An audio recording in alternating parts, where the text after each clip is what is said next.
नमस्कार,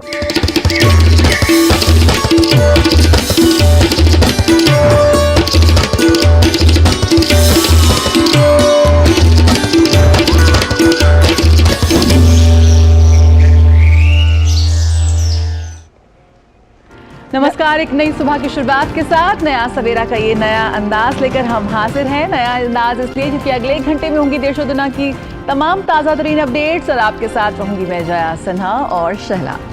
बहुत बहुत धन्यवाद जया। अगले एक घंटे में हम आपको दिखाएंगे देश और दुनिया की ताज़ा तरीन खबरें और साथ ही साथ हम आपको बताएंगे फिल्म, साहित्य, संगीत और जीवन के संघर्षों से जुड़ी कुछ कहानियों के बारे में भी। शुरुआत करेंगे टॉप स्टोरीज यानी हेडलाइंस के साथ।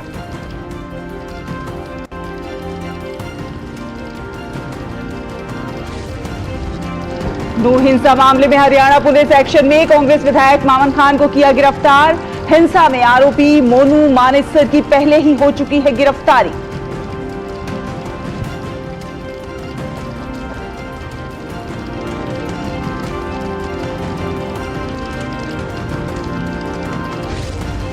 मत्स्य पालन और जलीय कृषि क्षेत्र में निवेश बढ़ाने के उद्देश्य से शुरू की गई प्रधानमंत्री मत्स्य संपदा योजना के क्रियान्वयन के 3 साल पूरे हुए। 2020 में शुरू हुई इस योजना ने मत्स्य पालन क्षेत्र में संभावनाओं के नए द्वार खोले।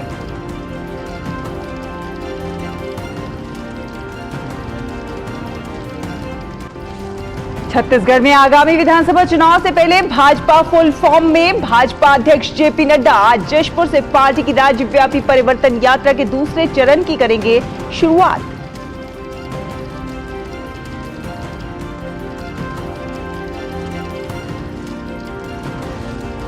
उपराष्ट्रपति जगदीप धनखड़ आज मध्य प्रदेश के दौरे पर। भोपाल में माखनलाल चतुर्वेदी राष्ट्रीय पत्रकारिता और संचार विश्वविद्यालय के दीक्षांत समारोह में मुख्य अतिथि के तौर पर होंगे शामिल।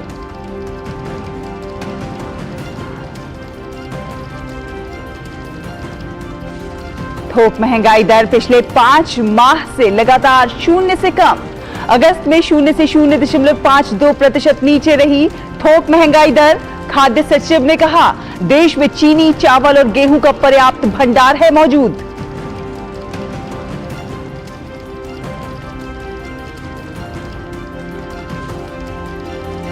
पाकिस्तान को हराकर एशिया कप के फाइनल में पहुंचा श्रीलंका। खिताब के लिए रविवार को भारत से होगी टक्कर। वहीं सुपर 4 के अंतिम मुकाबले में भारतीय टीम का आज बांग्लादेश से होगा सामना।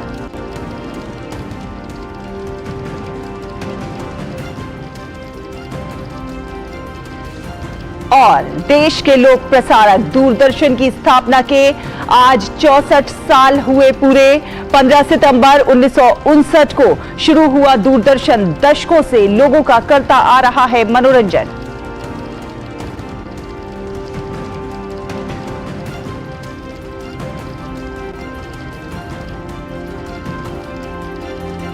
तो नया सवेरा में आइए सबसे पहले देखते हैं देश भर से कुछ खास खबरें। और सबसे पहले बात नूह हिंसा मामले की। जी हां, नूह हिंसा मामले में हरियाणा पुलिस एक्शन मोड में कार्रवाई कर रही है। पुलिस ने कांग्रेस विधायक मामन खान को गिरफ्तार कर लिया है। कांग्रेस विधायक मामन खान नूह के फिरोजपुर झिरका विधानसभा से चुनकर आए हैं। नूह में जब दंगे हुए थे तो उन्होंने उसके बाद कई भड़काऊ बयान दिए और पोस्ट भी किए।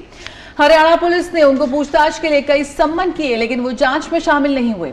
मामन खान ने जांच में बिल्कुल सहयोग नहीं किया। उसके बाद पुलिस ने उनको गिरफ्तार कर लिया। गिरफ्तारी के बचने के लिए खान ने हाईकोर्ट में याचिका दायर की थी, जिस पर गुरुवार को सुनवाई हुई।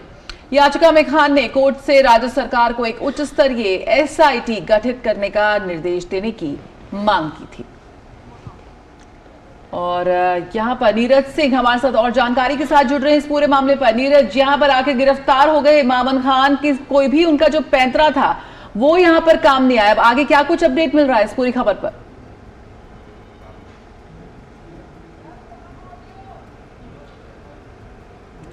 नीरज, आपको हमारी आवाज मिल रही है? हाँ बिल्कुल बिल्कुल जी नीरज, यहाँ पर मामन खान आखिर गिरफ्तार हो गए हैं और बड़े पैंतरे इन्होंने लगाए। बहुत ज्यादा अपनी जो गिरफ्तारी है वो टालने की यहाँ पर कोशिश की, लेकिन फिलहाल वो यहाँ पर गिरफ्त में आए गए हैं पुलिस के। क्या कुछ अपडेट और मिल रहा है इस वक्त इस पूरी खबर पर? देखिए बिल्कुल उन्होंने काफी कोशिश की। अगर आप देखें कि पुलिस की जांच में वो बिल्कुल सहयोग नहीं कर रहे थे। पुलिस ने बार बार उनको सम्मन भेजा और उनसे पूछताछ करनी चाहिए। कई सारे तथ्य पुलिस के पास जांच में ऐसे आए थे जिनको वो क्लियर करना चाहती थी मामन खान से, लेकिन मामन खान बार बार पुलिस के जो सम्मन है उनको डिनाई कर रहे थे और अपनी गिरफ्तारी से बचने के लिए अदालत का दरवाजा लगातार खटखटा रहे थे। और देखा भी होगा कि कल जिस तरीके से अदालत ने उनकी अग्रिम जो जमानत याचिका है उसको भी खारिज कर दिया था और ये कहा था कि आपको लोकल जो कोर्ट है वहां पर जाना पड़ेगा, क्योंकि उन्होंने पंजाब हरियाणा हाई कोर्ट में अपनी एक याचिका है वो लगाई थी।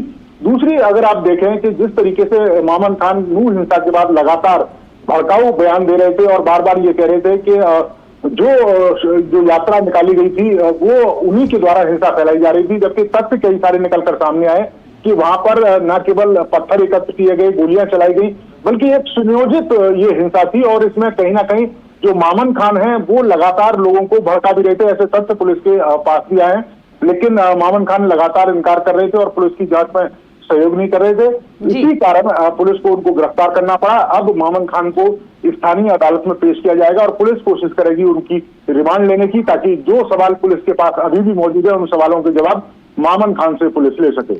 नीरज, जिस तरह से एक्शन मोड में नजर आ रही है पुलिस, उससे ये भी जाहिर है, देखिए जिस तरह से मामन खान की गिरफ्तारी हुई है, इससे पहले मोनू मानेसर की गिरफ्तारी हुई, कहीं ना कहीं एक मैसेज ये देने की कोशिश कि हिंसा भड़काने वालों को भड़काऊ बयान देने वालों को बख्शा नहीं जाएगा।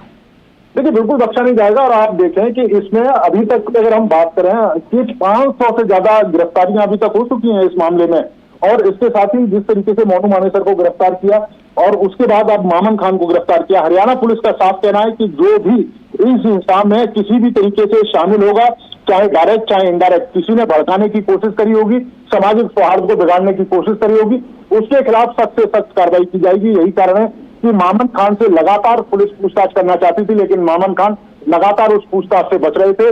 और आप देखें कि जिस तरीके से हरियाणा सरकार एक्शन मोड में है, खासतौर से अगर हम हरियाणा पुलिस की बात करें, 500 से ज्यादा गिरफ्तारियां और 150 से ज्यादा जो FIR है वो दिखाती है कि किस तरीके से जो पुलिस है वो लगातार काम कर रही है। और मामन खान की गिरफ्तारी और इसके अलावा मोनू मानेसर की गिरफ्तारी ये बताती है कि पुलिस निष्पक्ष तरीके से काम कर रही है। किसी भी धर्म, किसी भी संप्रदाय का व्यक्ति है, अगर उसने नूर हिंसा में अपनी भूमिका निभाई है, नूर हिंसा को भड़काने की कोशिश की है, सामाजिक सौहार्द को बिगाड़ने की कोशिश की है, तो उसके खिलाफ सख्त से सख्त कार्रवाई सरकार करेगी। बिल्कुल, तो हरियाणा पुलिस यहाँ पर एक्शन में मामन खान को यहाँ पर गिरफ्तार कर लिया गया है। आखिरकार पुलिस की अगर कार्रवाई की बात करें नीरज, तो कई FIR दर्ज की गई है। क्या और भी कोई ऐसे नाम है, बड़े नाम, जो अभी तक गिरफ्तारी से या जांच से बचते आ रहे हैं? साथ ही साथ मामन खान को लेकर अब अगला कदम क्या होने जा रहा है? देखिए मामन खान को लेकर अब सबसे पहले उनका मेडिकल कराया जाएगा। मेडिकल कराने के बाद उनको कोर्ट में पेश किया जाएगा और कोर्ट में पेश करने के बाद ही उनसे जो पुलिस है वो रिमांड पर लेने की उनकी कोशिश करेगी और रिमांड पर लेने के बाद उनसे पूछताछ करेगी कि जो भी तथ्य पुलिस के साथ या पुलिस के सामने आए हैं उन तथ्यों को वेरीफाई करेगी मामन खान के साथ, क्योंकि मामन खान से पूछताछ काफी महत्वपूर्ण है। और यही कारण है कि पुलिस ने लगातार कई सारे संबंध भी दिए थे, लेकिन मामन खान लगातार उन संबंधों की अवहेलना कर रहे थे। अब अंततोगत्वा पुलिस ने उनको गिरफ्तार कर लिया है और कोर्ट में अब पेश करने के बाद पुलिस उनको रिमांड पर लेगी और उसके बाद उनसे पूछताछ करेगी। जी बिल्कुल, तो नूह हिंसा मामले में हरियाणा पुलिस पूरे एक्शन में नजर आ रही है और इसमें लगातार गिरफ्तारियों का सिलसिला भी जारी है और भी जो ऐसे तार हैं उन पर नजर है और लगातार कोशिश की जा रही है कि हिंसा भड़काने वालों पर सख्त कार्रवाई की जाए। अगर मामन खान के बारे में बात की जाए तो ये अपने लिए बचाव के और क्या रास्ते तलाशते हुए नजर आएंगे नीरज? देखिए बचाव का रास्ता कोर्ट ही है और कोर्ट में वो लगातार अपनी जो याचिका है वो भी लगा रहे थे। अब चूंकि पुलिस ने उनको गिरफ्तार कर लिया है तो पुलिस को तमाम जो तथ्य हैं, जो सबूत हैं, वो कोर्ट के सामने रखने होंगे और मामन खान अपनी तरफ की दलीलें दे सकते हैं कि उनकी गिरफ्तारी गलत तरीके से की गई है। अब ये कोर्ट के ऊपर निर्भर करता है कि वो किसकी दलीलों से सहमत होता है, लेकिन पुलिस का ये कहना है कि उनके पास तमाम ऐसे साक्ष्य मौजूद हैं तो मामन खान को बताते हैं कि इस हिंसा में खासतौर से सांप्रदायिक सौहार्द को बिगाड़ने में उनकी भूमिका थी और उन्हीं तथ्यों को लेकर पुलिस अदालत में अपना पक्ष रखेगी। बिल्कुल नीरज, और भी गिरफ्तारियां हो सकती है इस पूरे मामले में? अभी बिल्कुल गिरफ्तारियां हो सकती हैं क्योंकि अभी तक 500 से ज्यादा गिरफ्तारियां हो चुकी हैं, कई FIR दर्ज की जा चुकी हैं। अभी भी जो हरियाणा पुलिस है वो लगातार एक्शन मोड में है और पुलिस का ये कहना है कि अभी भी कई सारे ऐसे लोग हैं कि जो इस हिंसा में शामिल थे, उनको गिरफ्तार किया जाना बाकी है, तो जल्द ही उनकी भी गिरफ्तारी होगी। तो चलिए, आप अपनी नजर बनाकर रखिए, आगे फिर आपसे संपर्क करेंगे। फिलहाल बहुत बहुत धन्यवाद हमारे दर्शकों से ये अपडेट साझा करने के लिए। और नया सवेरा में यहाँ पर रुकेंगे छोटे से ब्रेक के लिए, जल्द हाजिर होंगे। बच्चे स्वस्थ भले भोलेगा बचपन, इन्हें मिलाओ मुगली गुट्टी 555। अर्जुन, एग्जाम्स में मेड अस रियली प्राउड। अब आगे क्या सोचा है? पापा, मैंने आईआईटी जाना है, इंजीनियर बनना है। शेयर मार्केट में इन्वेस्ट करें, गारंटीड रिटर्न से लाखों कमाएं। ये लिमिटेड ऑफर सिर्फ आपके लिए। नागिन की आंख में कैमरा फिट होता है। तुम भी क्या बकवास में यकीन करती हो? आप भी तो वही कर रहे हो पापा। शेयर मार्केट में कोई गारंटेड रिटर्न्स का वादा नहीं कर सकता। ऐसा कोई मैसेज, मेल या एड दिखे तो समझिए गलत है। ऐसे स्कीम निवेशक के साथ धोखा है और कानूनन अपराध भी। कितनी बार तो समझाया आपको।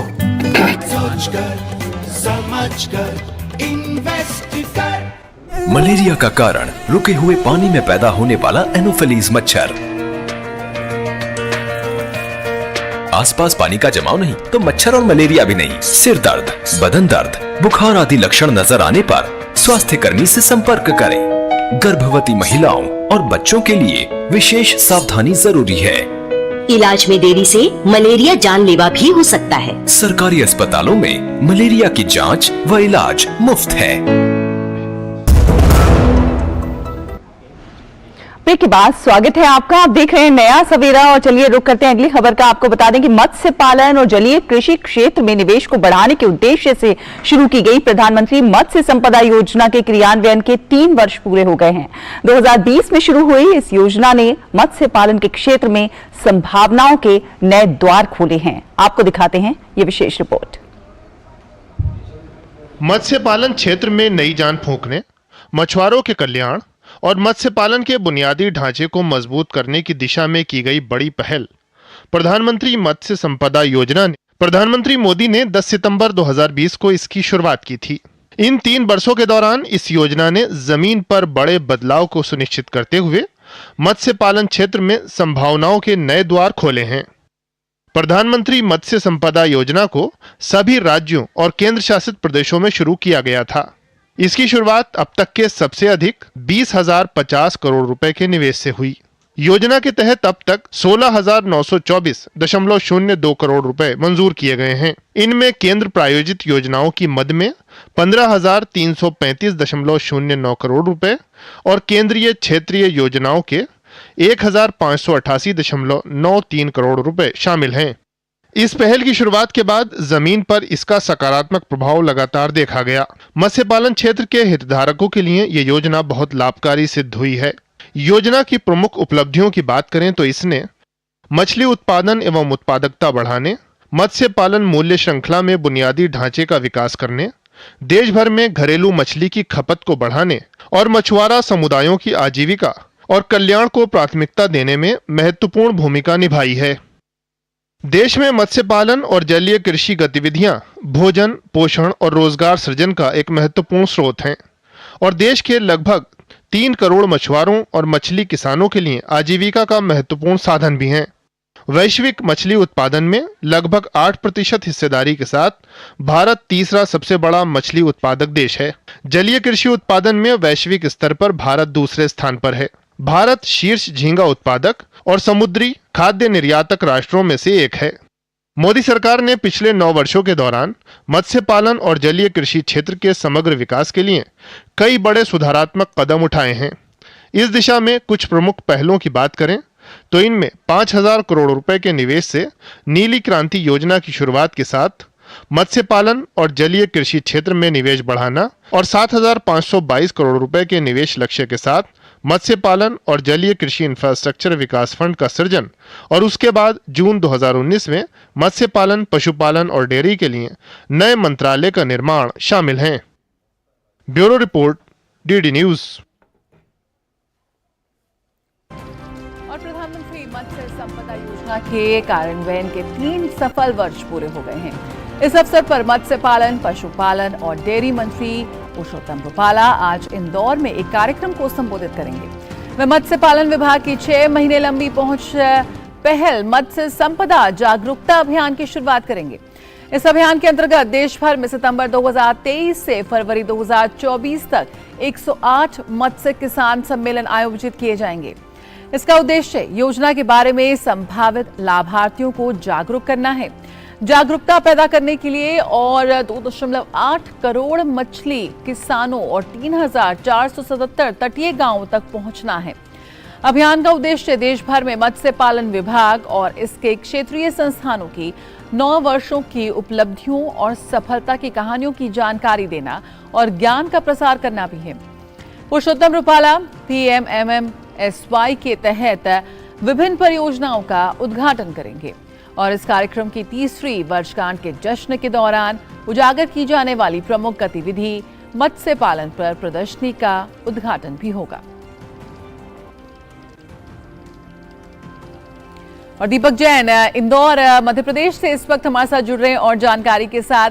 दीपक, जिस तरह से मत्स्य पालन ये जो पूरी योजना है इसने किसानों के एक बड़ा वर्ग है किसानों का जिनके जीवन में एक बड़ा बदलाव यहाँ पर वो लाई है। जिस तरह से ऋण उनको दिया जाता है बेहद कम ब्याज दर पर बिना गारंटी के, किस तरह से इस वक्त इस योजना की पहुंच को बढ़ाया जाए, इससे जुड़े तमाम कार्यक्रमों का आयोजन किया जा रहा है पूरे देश भर में, क्या कुछ अपडेट है इस वक्त?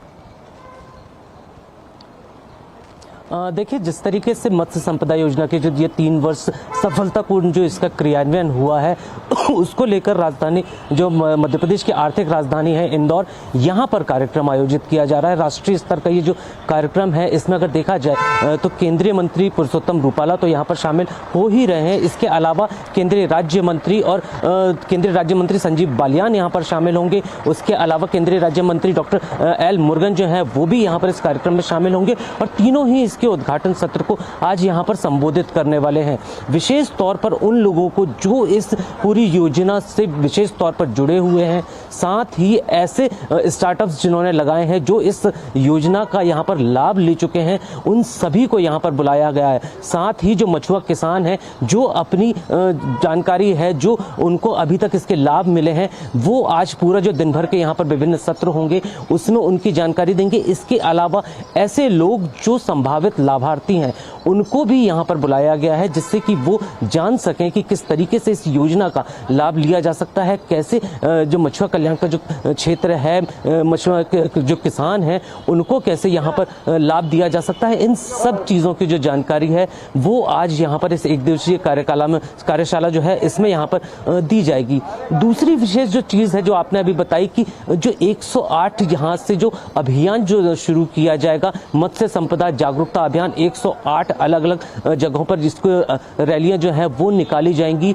ये 3,477 तटीय क्षेत्र, क्योंकि विशेष तौर पर अगर देखा जाए तो जो मछुआ जो उत्पादन का क्षेत्र है, मछली उत्पादन का जो क्षेत्र है या जलीय जो उत्पाद होते हैं उनका जो क्षेत्र है वो तटीय क्षेत्रों पर ही होता है। तो विशेष तौर पर उन जगहों पर इसको लेकर जागरूकता अभियान जो है वो चलाया जाना है और इसके माध्यम से अगर देखें तो जिस तरीके से पूरे देश भर में इस क्षेत्र में लगातार वृद्धि हो रही है, हम अभी रिपोर्ट में देख ही रहे थे कि हम मछुआ उत्पादन में 3रे स्थान पर हैं पूरे विश्व में, तो उसको और आगे बढ़ाना किस तरीके से किया जा सकता है, इन सब चीज़ों को लेकर आज यहाँ पर जो ये जो कार्यक्रम रखा गया है, ये जो कार्यशाला रखी गई है, इसमें बात होगी।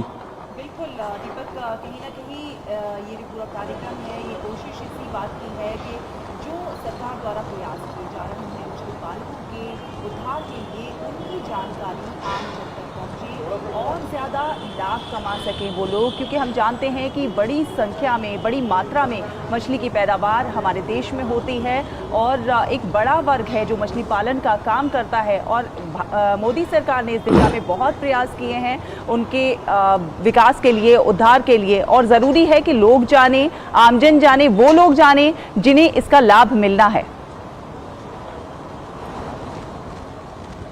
बिल्कुल। देखिए, जिस तरीके से ये जो योजना थी जिसको 2020 में लागू किया गया, उसमें विशेष तौर पर इस चीज को शामिल किया गया था कि जो छोटे किसान हैं, जो छोटे मछली उत्पादक हैं या जो जलीय क्षेत्र में कार्य कर रहे हैं, उनको किसी न किसी तरीके से सब्सिडी का लाभ दिया जा सके, उनको लोन दिया जा सके, जिससे कि वो अपने कार्य को आगे बढ़ा सकें। नए स्टार्टअप्स जो है इस क्षेत्र में उनको बढ़ाया जा सके। इसके अलावा इस पूरे क्षेत्र में कार्य करने के लिए उनको किस तरीके से प्रेरित किया जा सकता है, इन सब चीज़ों को लेकर लगातार जो अभियान थे वो चल ही रहे थे। लेकिन अब ये जो 108 रैलियों का ये जो अभियान होगा, ये कहीं ना कहीं पूरे देश भर में उन सभी छोटे किसानों को, मझले किसानों को इस चीज़ के लिए प्रेरित करेगा कि केंद्र सरकार आपके लिए कार्य कर रही है, आपको बस सरकार से जुड़ना है और उसका लाभ लेना है और देश के उत्पादन क्षमता में, देश की जो आर्थिक प्रगति है उसमें अपना सहयोग देना है। बिल्कुल, तो प्रधानमंत्री मत्स्य संपदा योजना खासतौर पर जो छोटे मझोले किसान हैं उनके जीवन में एक बड़ा बदलाव ये लेकर आई है योजना, और इसके 3 वर्ष पूरे हो रहे हैं। इस पर एक बड़ा कार्यक्रम किया जा रहा है इंदौर एमपी में, जिस पे लगातार हम आपसे अपडेट लेते रहेंगे। फिलहाल बहुत बहुत शुक्रिया हमसे जुड़ने के लिए एमपी से। और यहाँ पर वक्त एक छोटे से ब्रेक का, जल्द हाजिर होते हैं। आप बने रहिए नया सवेरा के साथ। होंगे बच्चे स्वस्थ भले भूलेगा बचपन, इन्हें पिलाओ मुगली घुट्टी 555। बहुत हार्ड वर्क करते हो, मेरी तरह स्मार्ट वर्क करो। क्यों, लॉटरी लगी है? लॉटरी समझो, शेयर मार्केट की एक मस्त स्कीम में इन्वेस्ट कर रहा हूँ, गारंटीड हाई रिटर्न्स आएंगे। आपके गारंटीड हाई रिटर्न्स कोई करण अर्जुन नहीं है जो जरूर आएंगे। मतलब? बाबा, शेयर मार्केट में जोखिम होता है, कोई भी गारंटीड हाई रिटर्न्स का वादा नहीं कर सकता, ये गैर कानूनी है। अच्छा, हाँ। अर्जुन, एग्जाम्स में you made us really proud. अब आगे क्या सोचा है? पापा, मैंने IIT जाना है और इंजीनियर बनना है। थिंक IIT, थिंक विद्या मंदिर। ब्रेक के बाद स्वागत है आपका। आप देख रहे हैं नया सवेरा। और छत्तीसगढ़ में आगामी विधानसभा चुनाव के मद्देनजर राजनीतिक दलों ने कमर कस ली है। वहीं भारतीय जनता पार्टी भी फुल फॉर्म में है। भाजपा के राष्ट्रीय अध्यक्ष जेपी नड्डा आज प्रदेश के जशपुर से पार्टी की राज्यव्यापी परिवर्तन यात्रा के दूसरे चरण की शुरुआत करेंगे। नड्डा परिवर्तन यात्रा का शुभारंभ जशपुर के रंजीता स्टेडियम ग्राउंड से दोपहर करीब 1 बजे करेंगे। भाजपा अध्यक्ष एक जनसभा को भी संबोधित करेंगे। वहीं इससे पहले वे जशपुर में श्री बालाजी मंदिर में दर्शन करेंगे। और उपराष्ट्रपति जगदीप धनखड़ आज मध्य प्रदेश के दौरे पर रहेंगे। उपराष्ट्रपति जगदीप धनखड़ माखन लाल चतुर्वेदी राष्ट्रीय पत्रकारिता एवं संचार विश्वविद्यालय के दीक्षांत समारोह में मुख्य अतिथि होंगे। इस यात्रा के दौरान उपराष्ट्रपति विश्वविद्यालय के नए परिसर का भी उद्घाटन करेंगे। कार्यक्रम में मुख्यमंत्री शिवराज सिंह चौहान भी शामिल होंगे।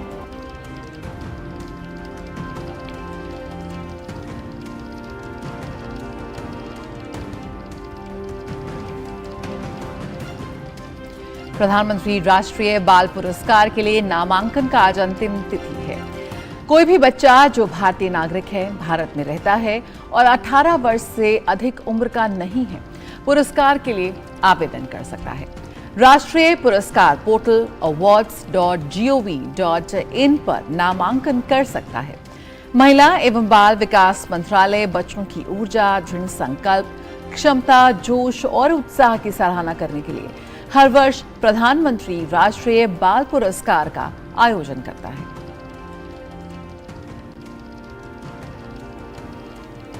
और विपक्षी दलों के द्वारा कुछ पत्रकारों के शो का बहिष्कार किए जाने के फैसले पर हेमंता बिस्वा शर्मा ने विपक्ष पर करारा प्रहार किया है। हेमंता ने इसे विपक्ष द्वारा घोषित आपातकाल बताया है और कहा है कि यदि वे दल सत्ता में आए तो सबसे पहले प्रेस की आजादी को समाप्त कर देंगे।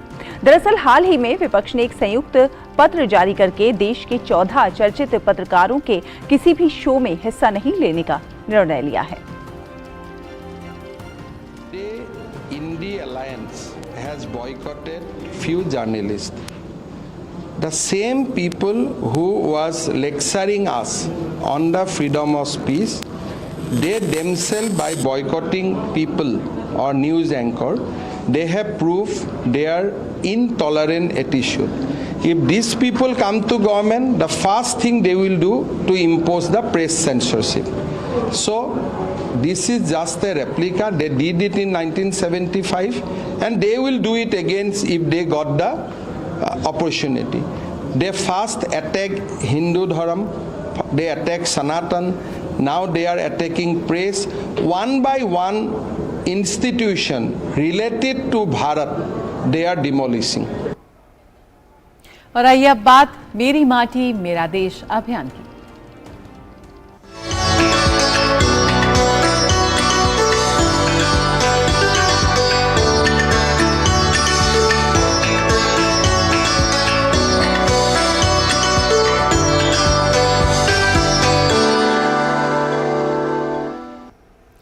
मेरी माटी मेरा देश अभियान के तहत यूपी के चंदौली जिले के मुस्तफापुर बिनपुरवा में राज्यसभा सांसद व भाजपा महिला मोर्चा की राष्ट्रीय उपाध्यक्ष दर्शना सिंह के नेतृत्व में अमृत कलश यात्रा निकाली गई। इसमें बड़ी संख्या में स्थानीय लोगों ने सहभागिता की। वहीं सैयद राजा विधायक सुशील सिंह के नेतृत्व में भी अमृत कलश यात्रा निकाली गई।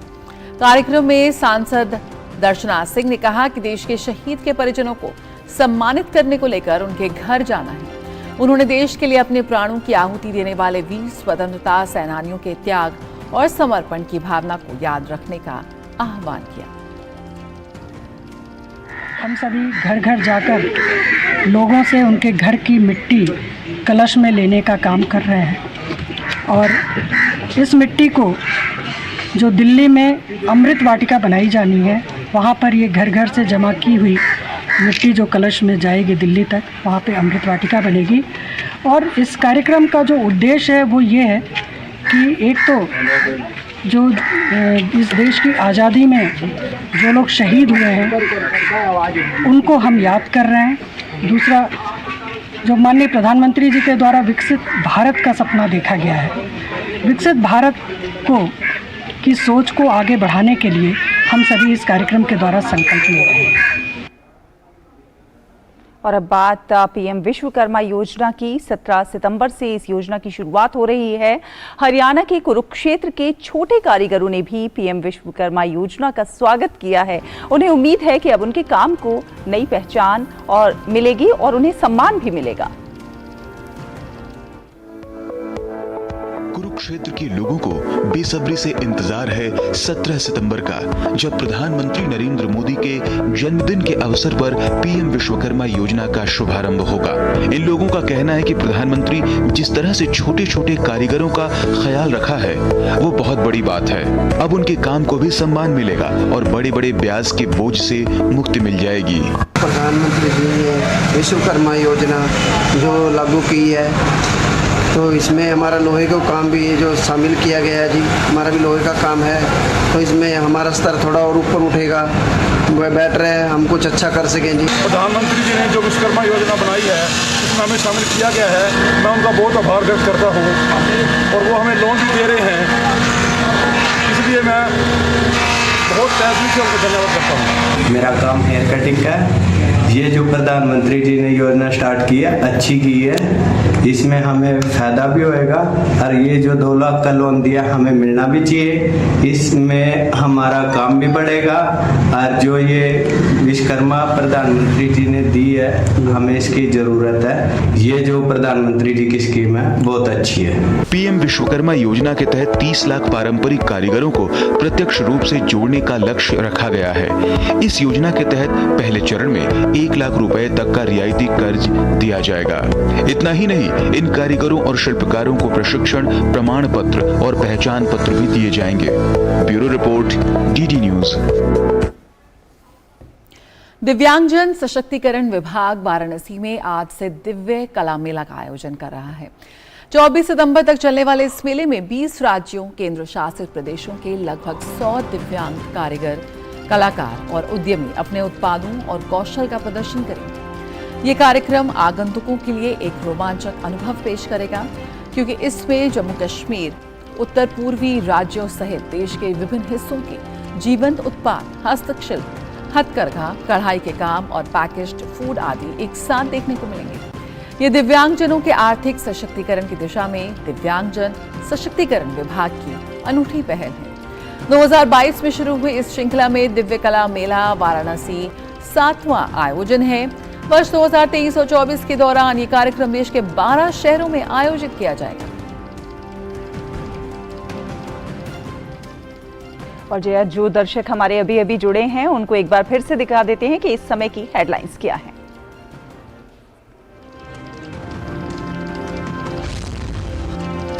नो हिंसा मामले में हरियाणा पुलिस एक्शन में कांग्रेस विधायक मामन खान को किया गिरफ्तार। हिंसा में आरोपी मोनू मानेसर की पहले ही हो चुकी है गिरफ्तारी।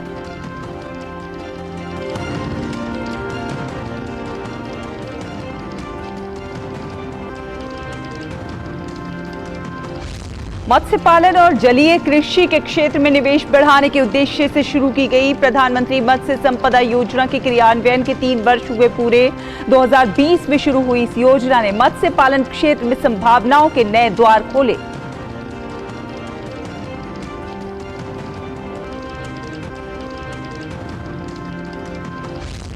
छत्तीसगढ़ में आगामी विधानसभा चुनाव से पहले भाजपा फुल फॉर्म में। भाजपा अध्यक्ष जेपी नड्डा आज जशपुर से पार्टी की राज्यव्यापी परिवर्तन यात्रा के दूसरे चरण की करेंगे शुरुआत।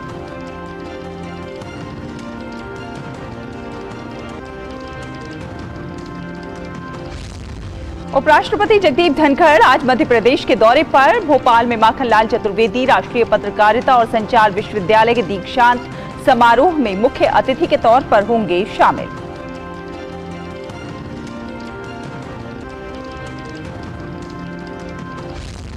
थोक महंगाई दर पिछले 5 माह से लगातार 0 से कम। अगस्त में 0 से 0.52% नीचे रही थोक महंगाई दर। खाद्य सचिव ने कहा, देश में चीनी, चावल और गेहूं का पर्याप्त भंडार मौजूद है।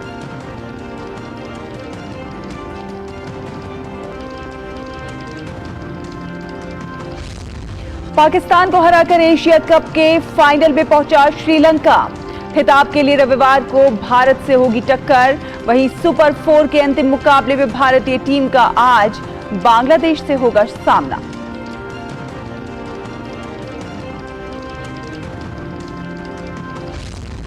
और देश के लोक प्रसारक दूरदर्शन की स्थापना के आज 64 साल पूरे हुए।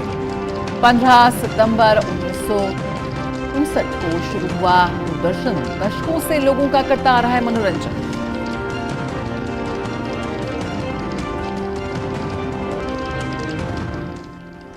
फिलहाल एक और छोटा सा ब्रेक, जल्द हाजिर होंगे। आप देखते रहिए नया सवेरा। होंगे बच्चे स्वस्थ भले फूलेगा बचपन, इन्हें पिलाओ मुगली घुट्टी 555। शेयर मार्केट में इन्वेस्ट करें, गारंटीड रिटर्न से लाखों कमाएं। ये लिमिटेड ऑफर सिर्फ आपके लिए। नागिन की आंख में कैमरा फिट होता है। तुम भी क्या बकवास में यकीन करती हो? आप भी तो वही कर रहे हो पापा। शेयर मार्केट में कोई गारंटेड रिटर्न्स का वादा नहीं कर सकता। ऐसा कोई मैसेज, मेल या ऐड दिखे तो समझिए गलत है। ऐसे स्कीम निवेशक के साथ धोखा है और कानूनन अपराध भी। कितनी बार तो समझाया आपको। सोचकर समझकर इन्वेस्ट कर। अर्जुन, एग्जाम्स में you made us really proud. अब आगे क्या सोचा है? पापा, मैंने IIT जाना है और इंजीनियर बनना है। थिंक IIT, थिंक विद्या मंदिर। ब्रेक के बाद स्वागत है, आप देख रहे हैं नया सवेरा। और खबरों में आगे बढ़ते हैं। आपको बता दें कि उत्तर प्रदेश के गोरखपुर में वायरल फीवर के मामलों में बढ़ोतरी देखी जा रही है। मौसम बदलने और बारिश होने के कारण मच्छरों का प्रकोप बढ़ रहा है। इसमें डेंगू फीवर का ज्यादा प्रकोप है। गोरखपुर जिला अस्पताल के वरिष्ठ चिकित्सक डॉक्टर VK सुमन ने बताया है कि वायरल फीवर होने पर मरीजों की जांच की जा रही है और स्थिति गंभीर होने पर अस्पताल में उन्हें भर्ती किया जा रहा है।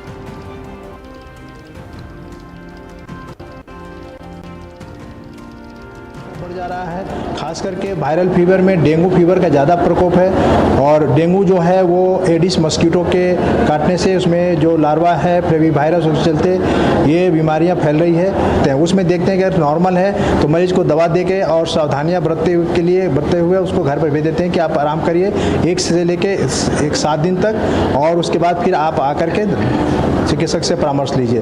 जो मरीज गंभीर हैं उस मरीजों को तुरंत इमीडिएट हम लोग के अस्पताल में डेंगू वार्ड बना है उसमें एडमिट कर लेते हैं। तो डेंगू से खुद को बचाएं, खासतौर पर बच्चों को लेकर खास ध्यान रखें। और बात करें राजधानी दिल्ली की, तो राष्ट्रीय राजधानी दिल्ली में अचानक मौसम में बदलाव देखा गया। बारिश से तापमान में गिरावट दर्ज की गई और इससे लोगों को गर्मी से राहत मिलती भी नजर आई।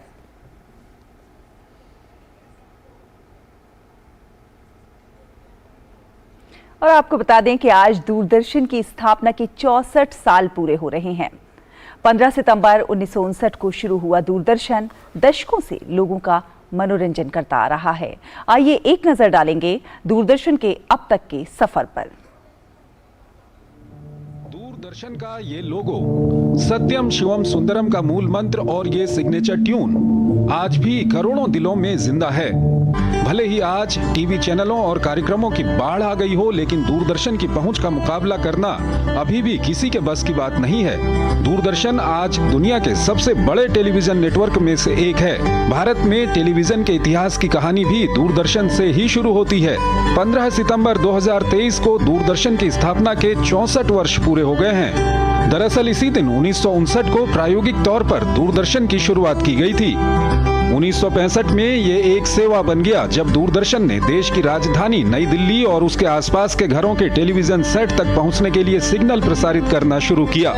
1972 तक दूरदर्शन की सेवाएं मुंबई और अमृतसर तक और फिर 1975 तक 7 अन्य शहरों तक बढ़ा दी गईं। 1 अप्रैल 1976 को ये सूचना और प्रसारण मंत्रालय में एक अलग विभाग बन गया। 1982 में दूरदर्शन के राष्ट्रव्यापी प्रसारण की शुरुआत हुई और एशियन गेम्स की पूर्व संध्या पर दूरदर्शन श्वेत श्याम से रंगीन हो गया। देश की कई पीढ़ियां दूरदर्शन देखकर बड़ी हुई हैं। जहां तक समाचारों की विश्वसनीयता और लोक प्रसारक की भूमिका और मनोरंजन के माध्यम की बात है, दूरदर्शन का कोई मुकाबला नहीं है। रामायण, महाभारत, चित्रहार, रंगोली, हम लोग, बुनियाद, कृषि दर्शन से पुराने दौर के कार्यक्रमों से लेकर आज के समय में राष्ट्रीय और अंतर्राष्ट्रीय घटनाओं की हाईटेक कवरेज की बात हो, दूरदर्शन सभी आयु वर्ग के लोगों का पसंदीदा प्रसारण माध्यम बना हुआ है। जहां तक स्वास्थ्य, शिक्षा और महिला सशक्तिकरण जैसे विषयों पर कार्यक्रमों का सवाल है, ये देश के सामाजिक आर्थिक ताने बाने को समृद्ध बनाने में भी बड़ा योगदान कर रहा है। कोविड लॉकडाउन के दौरान दूरदर्शन ने दर्शकों की संख्या के मामले में नए रिकॉर्ड बनाए। स्वतंत्रता दिवस समारोह हो या गणतंत्र दिवस परेड, दूरदर्शन के प्रसारण का कोई जवाब नहीं। G20 शिखर सम्मेलन की सबसे शानदार कवरेज भी दूरदर्शन ने ही की। दूरदर्शन ने अकेले हमें इतना कुछ दिया है कि आज के 100 चैनल मिलकर भी नहीं दे सकते। इसकी विश्वसनीयता ही इसकी USP है। दूरदर्शन ने समय के साथ नई प्रौद्योगिकी को अपनाया है। डिजिटल प्लेटफॉर्म पर भी दूरदर्शन ने तेजी से जगह बनाई है।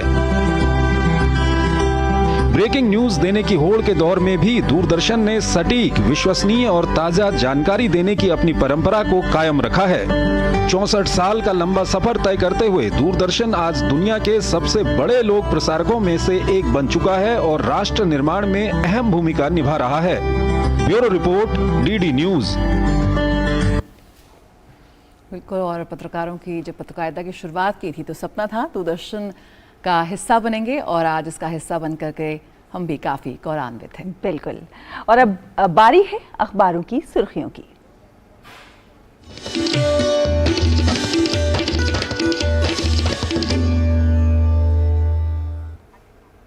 और हमारे साथ जुड़ चुकी हैं संध्या। गुड मॉर्निंग संध्या, क्या खास है आज अखबारों की सुर्खियों में?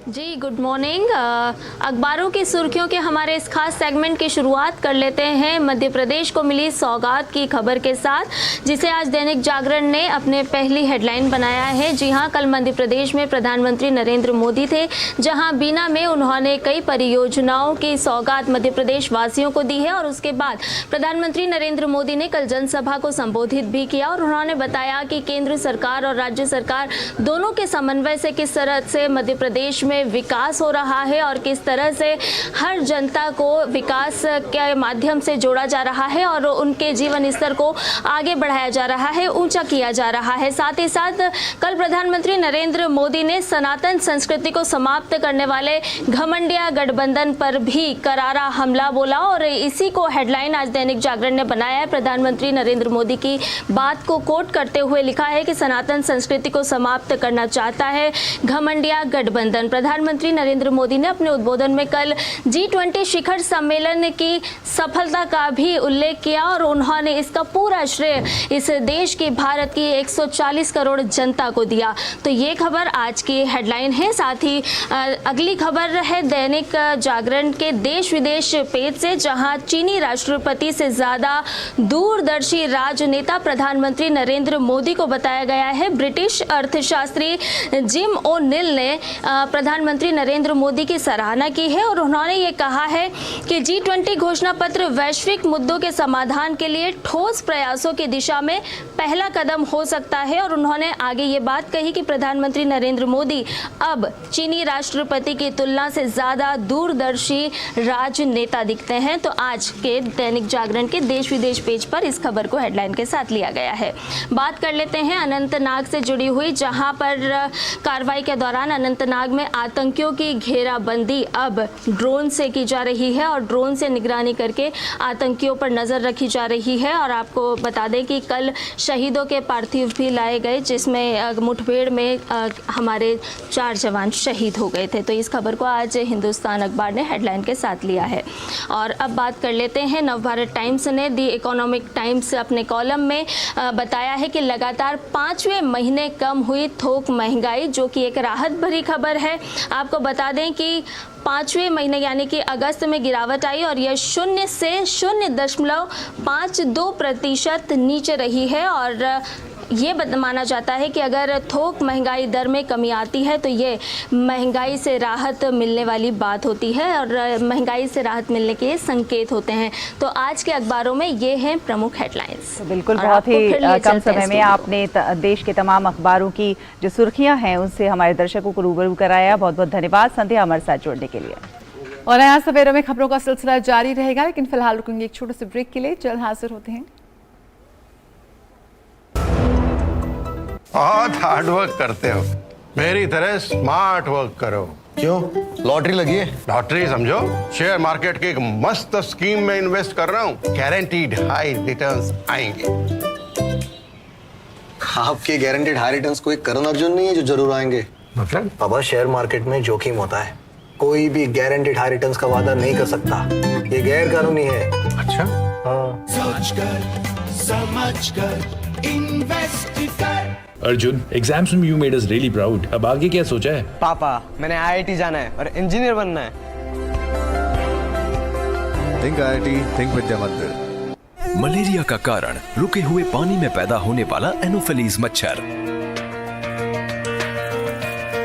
आसपास पानी का जमाव नहीं तो मच्छर और मलेरिया भी नहीं। सिर दर्द, बदन दर्द, बुखार आदि लक्षण नजर आने पर स्वास्थ्य कर्मी से संपर्क करें। गर्भवती महिलाओं और बच्चों के लिए विशेष सावधानी जरूरी है। इलाज में देरी से मलेरिया जानलेवा भी हो सकता है। सरकारी अस्पतालों में मलेरिया की जांच व इलाज मुफ्त है।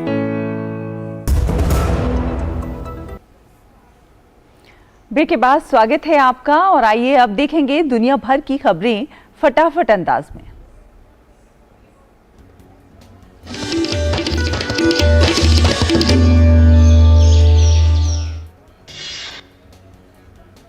न्यूयॉर्क में डिस्कोर्स ऑन पीस कार्यक्रम को संबोधित करते हुए संयुक्त राष्ट्र में भारत की स्थायी प्रतिनिधि रुचिरा कंबोज ने कहा कि शांति हमेशा से भारत की समृद्ध सांस्कृतिक और दार्शनिक विरासत की आधारशिला रही है।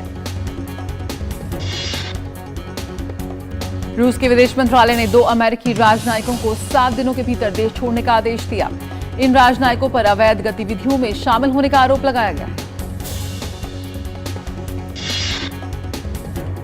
लीबिया में बाढ़ ने तबाही मचाई है। बाढ़ से अब तक 7,000 से अधिक लोगों की मौत हो गई है और कई अन्य लोग लापता हो गए हैं। अमेरिकी राष्ट्रपति जो बाइडेन के बेटे हंटर पर अवैध बंदूक खरीदने का मुकदमा चलेगा। हंटर पर 5 साल पहले अवैध रूप से बंदूक खरीदने के मामले में मुकदमा चला था। और अब बात कारोबार की।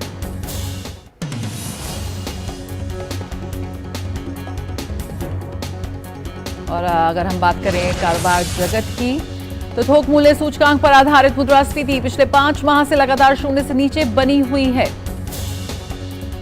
और आपको बता दें कि गेहूं की कीमतों में बढ़ोतरी को रोकने के लिए सरकार ने गेहूं के स्टॉक की सीमा घटा दी है। स्टॉक सीमा को 3,000 टन से घटाकर 2,000 टन कर दिया गया है।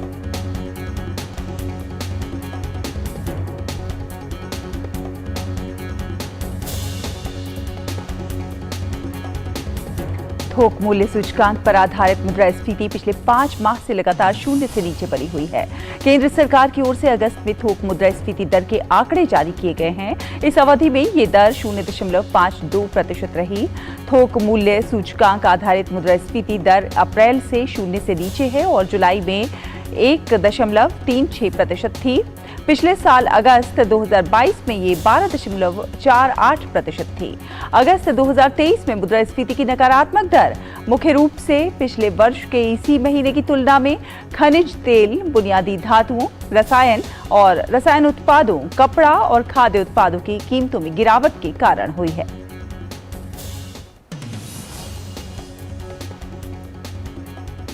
और आइए अब देखते हैं खबरें खेल जगत से।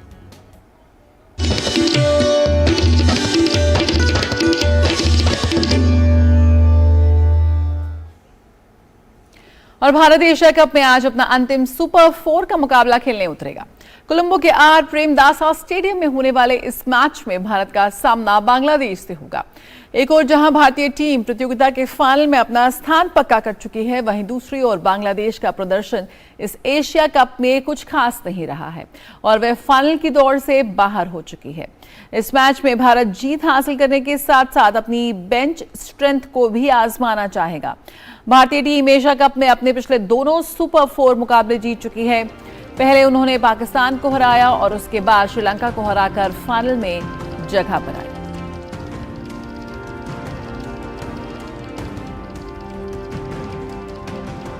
और एशिया कप के सुपर 4 राउंड में श्रीलंका ने पाकिस्तान को 2 विकेट से हरा दिया है। इसके साथ ही श्रीलंकाई टीम ने फाइनल में जगह पक्की कर ली है। श्रीलंका की टीम रिकॉर्ड 12वीं बार एशिया कप के फाइनल में पहुंची है। बारिश से बाधित मैच में पाकिस्तान ने टॉस जीतकर पहले बल्लेबाजी करते हुए 42 ओवर के मैच में 252 रन बनाए। डकवर्थ लुइस नियम के तहत श्रीलंका के सामने 252 रन का ही लक्ष्य था और श्रीलंका ने 8 विकेट खोकर आखिरी गेंद में लक्ष्य को हासिल कर लिया। श्रीलंका के लिए सबसे ज्यादा 91 रन कुशल मेंडिस ने बनाए। असालंका ने नाबाद 49 रन बनाकर टीम को जीत दिलाई। समर विक्रमा ने भी 48 रनों का योगदान दिया। पाकिस्तान के लिए इफ्तिखार अहमद ने 3 विकेट और शाहीन आफरीदी ने 2 विकेट लिए। शादाब खान को 1 विकेट मिला। और आइए अब देखते हैं खबरें सिने जगत से।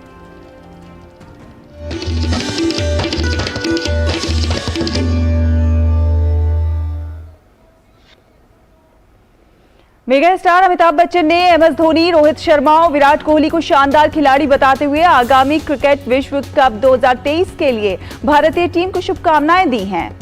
कौन बनेगा करोड़पति सीजन 15 के 23वें एपिसोड में मेगा स्टार ने टीम को शुभकामनाएं दी। और आमिर खान के बेटे जुनैद खान को लेकर बड़ी खबर सामने आ रही है। बॉलीवुड में कदम रखने से पहले ही उन्होंने दूसरा प्रोजेक्ट भी हासिल किया। ये एक रोमांटिक मूवी होगी और इसमें वो साउथ एक्ट्रेस साई पल्लवी के संग पर्दे पर नजर आएंगे। आमिर खान की बेटी इरा खान अपने मंगेतर नुपुर शिफे के साथ विवाह के बंधन में बंधने के लिए पूरी तरह से तैयार हैं। जनवरी 2024 में ये शादी उदयपुर में होगी। इस शादी में केवल परिवार के सदस्य ही शामिल होंगे। थैंक यू फॉर कमिंग का इस साल टोरंटो इंटरनेशनल फिल्म फेस्टिवल में शानदार वर्ल्ड प्रीमियर होने जा रहा है। इसके लिए थैंक यू फॉर कमिंग की टीम टोरंटो पहुंची।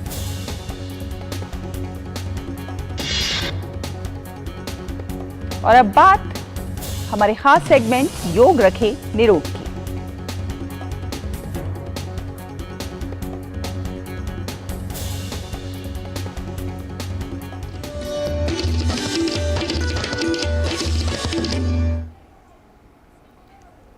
और आपको हम बता दें कि ये जो भाग दौड़ भरी आजकल की जिंदगी है उसमें एंग्जाइटी जैसी बीमारी युवाओं में बहुत तेजी के साथ फैलती जा रही है। इसमें एक तरह की बेचैनी होती है और टेंशन बढ़ जाती है, जिससे पीड़ित लोग हमेशा किसी न किसी बात से परेशान नजर आते हैं।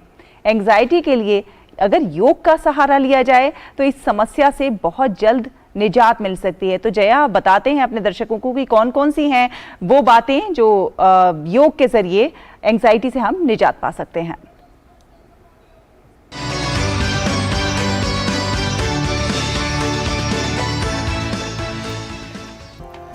नमस्ते, मैं हूँ आचार्य प्रतिष्ठा। एंग्जाइटी बहुत सुंदर बात है कि जब हम अतीत में जीते हैं तो हमें स्ट्रेस होता है और जब हम फ्यूचर में जीते हैं तो हमें एंग्जाइटी होती है। इसीलिए योग हमें सिखाता है आज में जीना, because life resides in this very moment. हमें नियमित योग साधना करके अपनी एंग्जाइटी से बाहर आना है। एंग्जाइटी कई और समस्याओं की जननी है, यानी एंग्जाइटी से पेट भी खराब हो जाता है, एंग्जाइटी से अनिद्रा की स्थिति भी हो जाती है, एंग्जाइटी से कभी कभी कुछ लोगों को फेशियल एंग्जाइटी भी होती है, यानी फेस का कोई एक हिस्सा अलग ढंग से कार्य करने लगता है या स्टिफ हो जाता है। बहुत सारी समस्याएं एंग्जाइटी के साथ आती हैं। आपको एंग्जाइटी को गुड बाय कहना है, इतना भी कठिन नहीं है अगर आप नियमित रूप से करें योग साधना।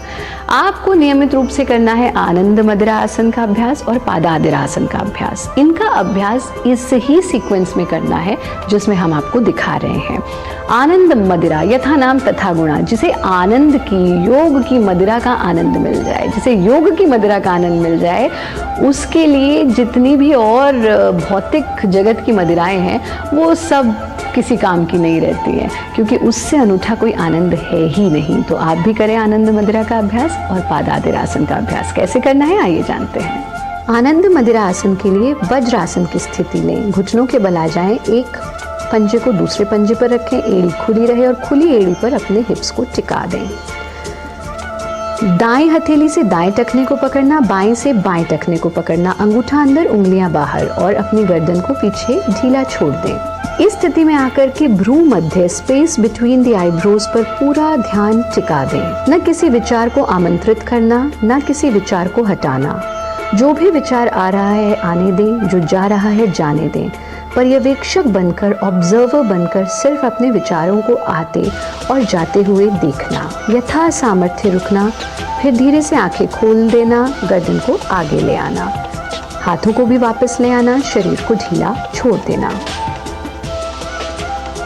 इसी के कॉन्टिन्यूएशन में हम करते हैं पादादिरासन, यानी दाएं हथेली को बाएं बगल में और बाएं हथेली को दाएं बगल में टिका करके गर्दन को आगे की ओर झुका करके ढीला छोड़ दें और नासाग्र टिप ऑफ द नोज पर पूरा ध्यान टिका दें। टिप ऑफ द नोज पर पड़ने वाली कूलिंग सेंसेशन को भी अनुभव करें। यथा सामर्थ्य रुकें, गर्दन सीधा कर लें, हाथों को भी वापस ले आएं, शरीर को ढीला छोड़ दें, पैरों को सामने की ओर फैला दें, हाथों को पीछे टिका दें, गर्दन को ढीला छोड़कर आराम की स्थिति में आ जाएं। इसका अभ्यास आप 2 बार कर सकते हैं इस ही कॉन्टिन्यूएशन में। क्रियाओं का नियमित अभ्यास करें, लेकिन साथ में ये अवश्य ध्यान रखें कि योग मात्र कसरत नहीं है, योग एक जीवन शैली है। पानी खूब पिएं, आनंदित रहें, हमारा कार्यक्रम देखते रहें, मस्त रहें, व्यस्त रहें, स्वस्थ रहें और किसी परेशानी से नहीं त्रस्त रहें।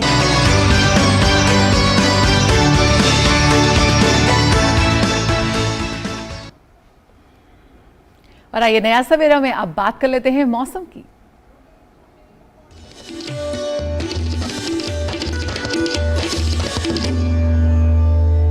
मिजाज मौसम में देखते हैं विभिन्न शहरों के तापमान।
और अब बात करते हैं अपनी साप्ताहिक संस्कृत गीत प्रस्तुति की। तो आज इस श्रृंखला में हम आपको दिखाने जा रहे हैं अनामिका फिल्म के प्रसिद्ध गीत बाहों में चले आ का संस्कृत संस्करण। जी हाँ, और इस गीत को लिखा है मंजरू सुल्तानपुरी ने एवं गाया है स्वर कोकिला लता मंगेशकर ने। तो आप देखिए डीडी न्यूज के संस्कृत कार्यक्रम वातावली की एल्बम से इसी गीत का संस्कृत संस्करण और हमें दीजिए इजाजत। नमस्कार।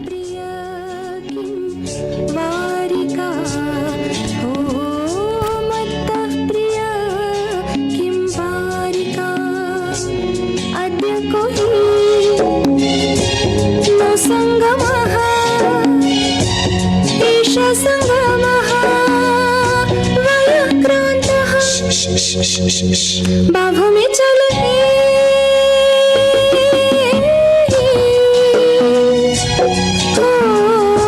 मत्तः प्रिय किं वारिका मत्तः प्रिय किं वारिका।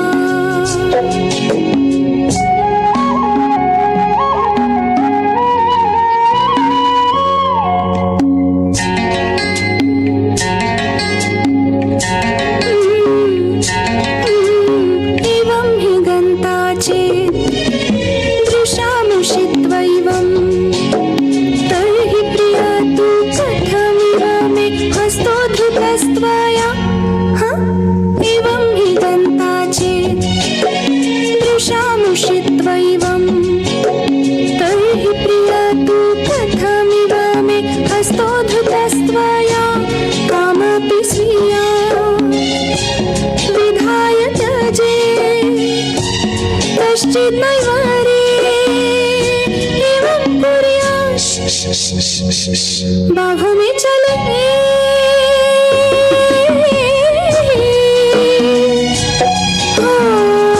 मत्तः प्रिय किं वारिका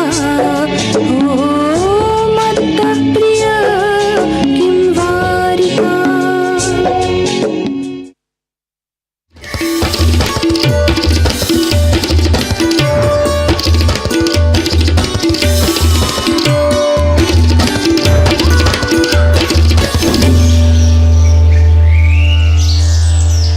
नया सवेरा के प्रायोजक